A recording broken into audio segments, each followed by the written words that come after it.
Welcome to Bariatric Expert, the podcast that delves into the world of bariatric surgery and nutrition.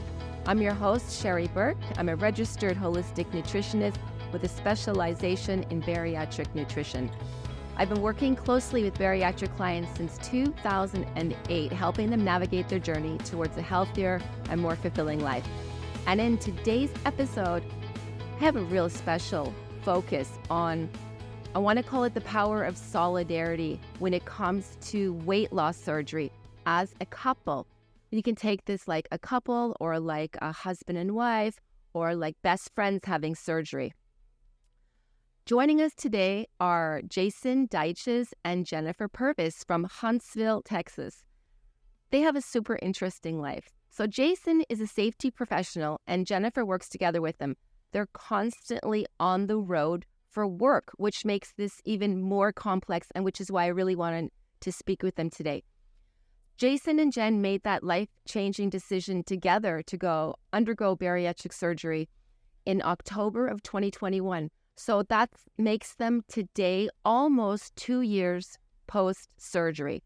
So Jason and Jennifer, I want to say thank you so much for joining us on the Bariatric Podcast today. Absolutely. Good morning. Where are you right now? Are you in Texas right now? We are actually in Oklahoma, Red Rock, Oklahoma. You know, what happens often that people, one person makes the decision and then a week or 2 weeks before surgery, somebody else, the daughter, the husband, the father, the mother, the brother, the sister, the cousin decides to come, or the support person who's booked to come along decides, hey, you know what? I think I want this too. Well, I'll tell you, so when Deanna, my friend that's coming next weekend, when she did hers, I wanted to go do it right after she did hers because I saw just the incredible success she had. And of course, I was married at the time, and my ex-wife said not only no to the surgery because she's afraid I might die on the table, but hell no to going to Mexico. Like, she was dead set against that above anything else. So, but everything always happens for a reason, right? Always, yeah.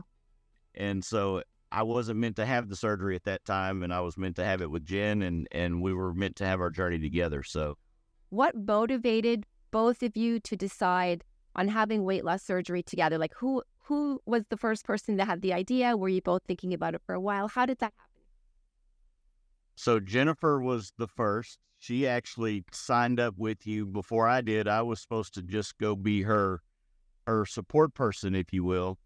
And I think the decision came from seeing my sister and the success that my sister had coming to see you guys. And she decided that's what she wanted to do. And Jennifer is one of those people, when she gets something in her head, it's going to happen. So go ahead, Jennifer. I'll let you speak a little bit more on that so I don't dominate the conversation.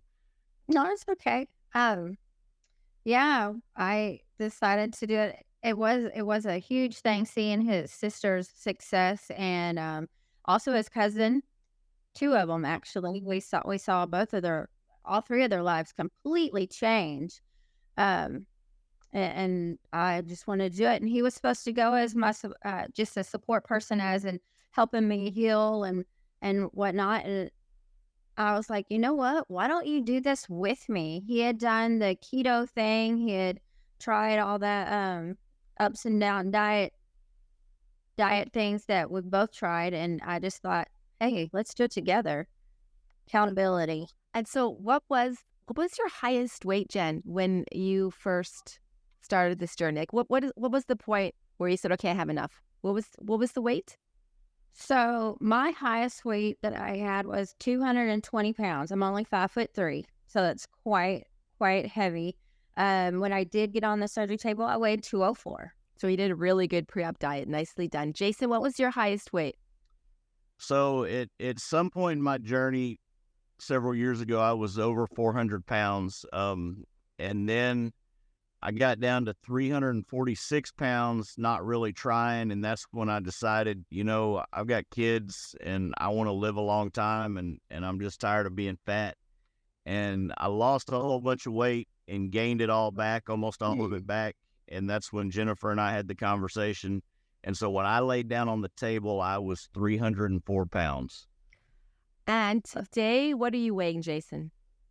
This morning, I weighed 191 pounds. You doing this together, you help each other and encourage each other along the way. So I'll tell you, for me, I did this. I lost over 100 pounds the first time, and I was not in a place where I had a partner to help me and to hold me accountable. And so I lost all that weight, and then I turned around and gained it all back.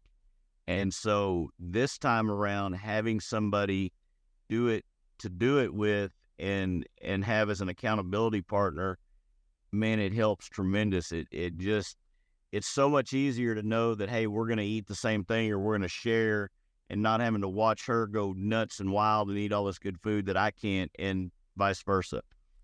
Same thing for her. So it helps a lot for me anyway. I just see that when we don't have that support system, how we can be sabotaged, really sabotaged.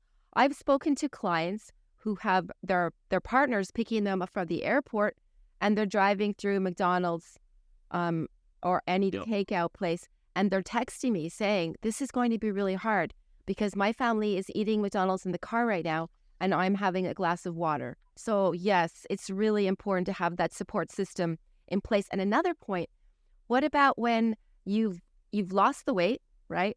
And your friends start saying to you, oh, Jason, oh, Jen, you are looking so skinny. You should probably not lose any more weight. Have you had that happen to you at this point yet? A lot. Yeah. The skinny shamers come out, right? And, to that point, it doesn't matter what anybody else thinks. It's a matter of what you think and how you feel about your body. And we have to go through that, because there are a lot of people, especially with Jen, where she wants to be and where her goal and all the numbers say she should be. Everybody's like, oh my God, that's too small. You don't need to be that small. But that's where she wants to be, and that's where she feels comfortable. And likewise for me too. And that's what's important, not what this person or that person feels or thinks. And also for health purposes, I should be in the guidelines that doctors say I should be in, for the fact that I had high blood pressure. I was on the verge of having diabetes, like both my parents, or numerous other things that they've had. And because of this surgery, I'm not having those issues. I don't have to have knee replacement like my mom had, both of them. My sisters had it. Just different health issues that have changed, being in the weight that they say is appropriate for my height. And you keep each other in check. You do keep each other in check, right? I see you exercising together. I see you traveling together. I see you eating together. And I think that if you do have a bad day and you don't eat right, I think that you get on each other the next day and say, hey, let's make tomorrow a better day, right? And so Jen, Jason, how did you create or manage to create this supportive environment that you have at home that promotes healthy eating and promotes a healthy lifestyle? Considering that I know that you travel a lot and that you're on the road a lot, what are some of those tricks that or tips that you can give the rest of us who are going to go on a little trip, and we don't know how to handle ourselves? For me, if you're going to go on a trip, I go back to this advice that my wonderful friend and guidance person Sherry gave me, that is that if you're going to go on a trip, enjoy yourself, have fun, do what you want to do, and then when the trip's over, you just reevaluate and you start back over and you get back on track. Oh, I love that. Did I say that? I love that, Jason. Yeah. And it helps because, again, when you've gone through the surgery and everybody says, oh, that's the easy way out, but it's by far not. It's the hardest thing you'll ever do. And especially when you travel like we do, because we're not always in a town with a Whole Foods or 16 different nice, healthy restaurants. We might be in a town like we are now that's full of Dairy Queens and McDonald's and Pizza Huts, and we can't go out to eat. But you just got to look at each other and use Pinterest a lot. Use this really wonderful bariatric cookbook that's coming out in bits and pieces that Sherry wrote, and use your resources and tools, and you just go after that healthy food as best you can. And I saw Jen post a really nice chicken soup recipe online the other day, and I thought to myself, that's great. You try your best. It's Sunday or Monday, you get your chicken soup. If you could do 3 really good, solid recipes, and then, do the best you can to work around those. My biggest advice that I give everybody, Sherry, is that it doesn't matter if you have the surgery, if you do keto, if you fast, it doesn't matter what you do. If you don't change your lifestyle going forward, you might as well not do any of it, because it doesn't matter if you have the surgery or what you do. If you don't stop and change the way you're eating and living, you're going to gain it all back. Have you encountered any judgment from others regarding your decision to have weight loss surgery as a couple? Were you upfront with your friends and family, said, hey, I'm going to Mexico, I'm going to have my surgery? We do get judgment. I get judgment all the time. When I say I went to Mexico, they're like, have you lost your ever-loving mind? Be careful. Hope you still have all your organs when you get home. All that good stuff and crap. But for me, I don't care what they think. I made the decision. I'm a grown man. I made the decision with my accountability partner, as you call her, and we made the decision to go together. And we had people that have gone previously that had great results. So that's how we made our decision. We researched it. We did all the research and looked at the pros and cons, and that's the decision we made. And if people don't like it, then again, they can keep their opinions to themselves, or they can tell us and we can listen and smile and say, hey, thanks for your opinion, but I really don't care. I care about what Jen thinks, and she cares about what I think, and that's about it. I love that. Jen, did you get a lot of pushback from your friends or family members? I actually was different. I kept it a secret because I didn't want to hear any of that until after we did it. And then I was like, hey, guess what I did? And there was a response of, oh, okay.